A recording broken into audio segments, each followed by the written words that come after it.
Hey, what is up, dudes, dudettes, and all the beautiful people of the interwebs? Bloody Nux here, live from PAX West, all the way over here in the Pacific Northwest in the lovely city of Seattle, here showing off God of Riffs. As y'all can see over here, Akuma is getting her medal on as she's playing this. Don't mind the TV, it's not the actual footage here. And we have one of the lovely devs here talking about the game. How's it going, my man? I'm doing fantastic. Thanks for our first interview of PAX West 2022. So I'm really excited to do this. Well, I'm glad that you had us out here. Now, give a little bit of an idea of what God of Riffs is about here for the people who may not know about it at home. Yeah, so as you can see, it is a rhythm game in VR.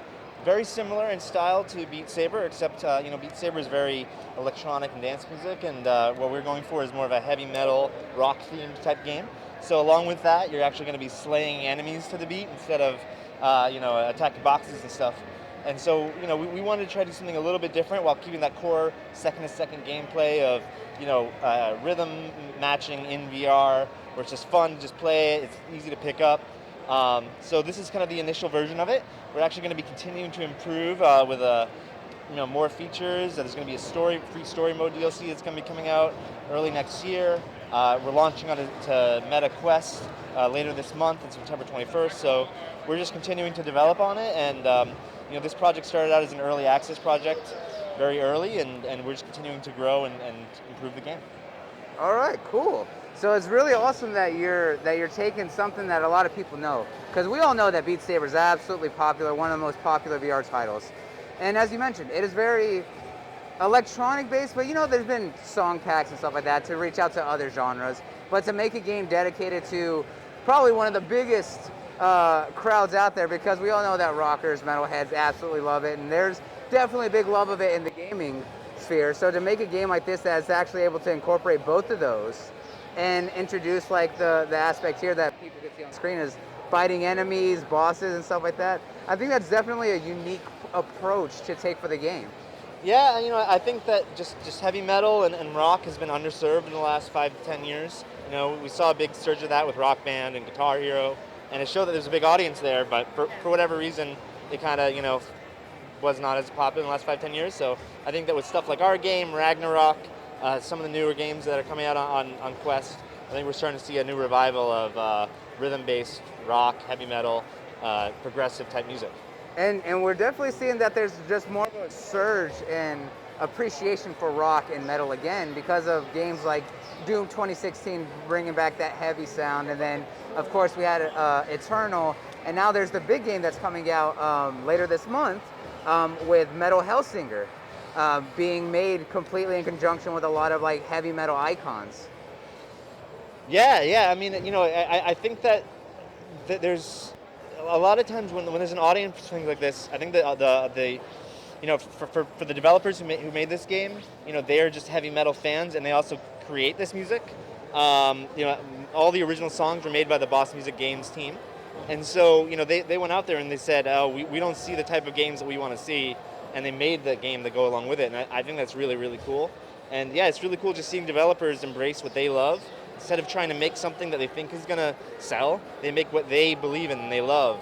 And that's why you're seeing a lot of passion and authenticity behind these projects. Of course, and I agree with that completely. Now you mentioned that this is a very early first iteration, and that you have a story-based free update that's going to come later. What are some other plans that y'all want to introduce into the game later on? Yeah, so I have the mindset that the first thing that we really had to get down right is just making sure that second-to-second gameplay is really fun.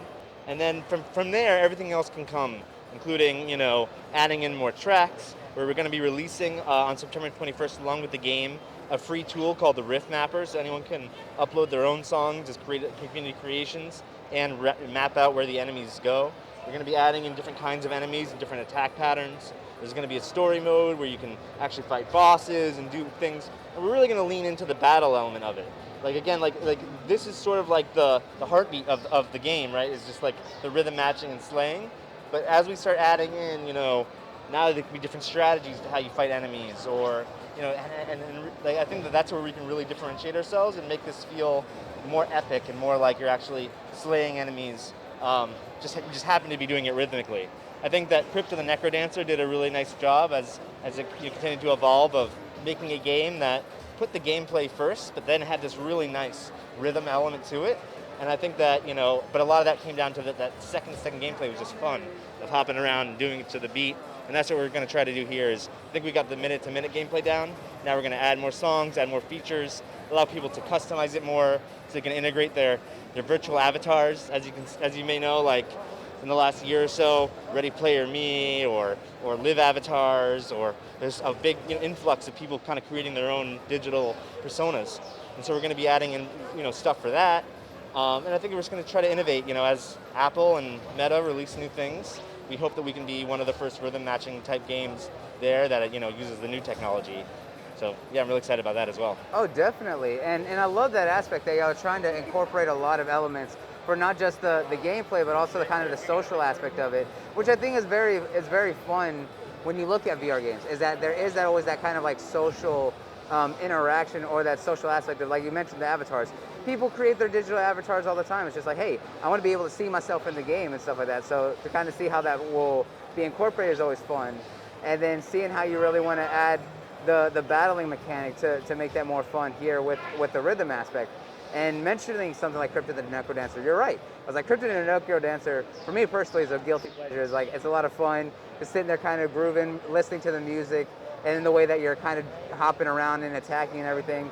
So to see how you plan on utilizing the enemies here and kind of give them more depth, not just running straight at you and attacking in a pattern, but be able to like add attacks for them to actually gives this game a lot of a nice breath of fresh air when it comes to rhythm styles.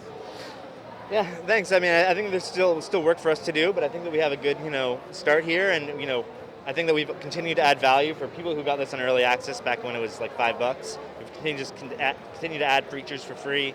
We're continuing to improve and improve and improve. And yeah, I mean, I'm just really excited about how we can take this beyond this current, like build upon this and really make this feel like an epic journey. Yeah, and I think that one of the things that I worked on one of the last games I did was allowing people to, like on Twitch, be able to influence the game by like tipping bits, or if they're a subscriber, they can like add in enemies or make effects happen. So I'm hoping that we can also take advantage of technologies like that, where we can really make it interactive and just kind of go crazy and do the things that maybe Beat Saber doesn't do, or because they're part of Oculus, maybe they can't move as fast. So we're going to try to just innovate in those ways. And that's actually really cool, because I think that social interaction adds a lot of a nice and a social aspect to the fact of, especially for a lot of content creators or streamers, that it gives a ways to make the gameplay a little bit more frantic, a little bit more fun, because they're being able to include their communities and stuff like that. So Totally. if you're able to incorporate that into a game like this, I can only imagine the kind of fun that people would have with it. Thanks. Yeah, I mean, honestly, all the hard work is done by the Boss Music Games team. They're the guys out of Australia who developed this game. I'm just the publisher. I'm just here to help put a shine on it, but they really did all the hard work. So I'm just glad that they made such a great game that I get to stand in front of. Yeah, and definitely pass on, because there's definitely a lot of interesting stuff that the team is working on, and we definitely can't wait to see what's coming from them. Now, you mentioned that the game, as anyone can see here, is coming out September 21st. What VR platforms is the game going to be coming out on? So it's currently on early access on Steam. September 21st, it graduates out of early access and also launches on the Meta Quest and the Meta Rift. We are working on, we haven't announced officially, but we're working on a console port, as well as our hope is to bring it to the new future platforms that may or may not be announced in the coming months. So yeah, but a lot of it is like we still need to get our hands on the tools, we still need to optimize. So as of right now, getting it on Quest was really a big thing, because we had to really make it optimized to work on a Quest. But now that we've done that, we feel like we now have a really solid base that the tech is only going to get better, and we're going to be able to continue to just improve on it now and make it feel better and add more things. All right. Well, thanks so much for your time, and for everyone at home, if y'all are into VRs and y'all love y'all's rhythm games, make sure y'all check out God of Riffs, coming out on September 21st. As he said, it is on VR right now on Steam. as well as you'll be able to get it on the Meta Quest. So That's right. make sure And to check it out. forget about the metaverse. You need to go to enterthemetalverse.com. I like it. All right, guys, that was our first interview here with the God of Riffs team over at PAX West. Make sure y'all stay tuned for all the other live content we got coming. Thank you so much. Thank you.